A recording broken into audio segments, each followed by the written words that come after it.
Invité par Jean-Luc Reichmann dans On se tutoie, Alain Chamfort a évoqué sa carrière musicale. Il est au passage revenu sur son duo avec Serge Gainsbourg, parti en fumée, alors qu'ils avaient collaboré pendant plusieurs années. Toutes les bonnes choses ont malheureusement une fin. Lancé dans la musique par Claude François dans les années 1970, Alain Chamfort s'est ensuite rapproché de Serge Gainsbourg pour former un duo d'artistes particulièrement appréciés, puisque tous les deux se sont écrits des titres au succès fulgurant. Entre 1977 et 1981, le père de Charlotte Gainsbourg a notamment écrit à son ami des chansons à succès telles que Chasseur d'ivoire, Manurva ou encore Malaise en Malaisie. Mais malgré ces quelques années de collaboration particulièrement réussies, les deux chanteurs se sont finalement séparés. Au micro de Jean-Luc Reichmann dans On se tutoie, diffusé sur la chaîne de Radio Nostalgie, Alain Chamfort est revenu sur ce duo mythique et sur les raisons qui les ont poussés à mettre un terme à leur travail commun. Alain Chamfort à propos de Serge Gainsbourg: je n'avais pas les capacités de le sauver. Interrogé au sujet de cette rupture professionnelle,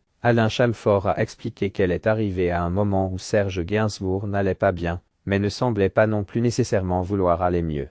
Alors au pic de sa carrière et de son succès, qu'il a mal vécu, l'interprète de Bonnie et Clyde s'est totalement laissé aller lorsque Jeanne Birkin l'a quitté.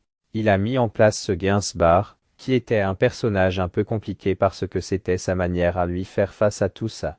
Après, Jeanne l'a quitté, donc il était dans une très mauvaise période, a révélé Alain Chamfort tout en précisant qu'il était devenu compliqué de communiquer avec lui. Le chanteur de 75 ans a alors livré que Serge Gainsbourg se réfugiait dans l'alcool en espérant aller mieux, donc ça a mis fin à leur collaboration simplement parce qu'il n'était plus là, et d'ajouter, avec regret, il était parti dans son truc à lui. À ce propos, Alain Chamfort a expliqué de pas vraiment avoir culpabilisé de laisser son ami partir en fumée, pour la simple et bonne raison qu'il n'avait pas les capacités de le sauver. Si la situation s'est avérée triste, l'artiste estime qu'on ne peut pas faire grand-chose. En effet, ça a été une période difficile pour tout le monde et principalement pour lui.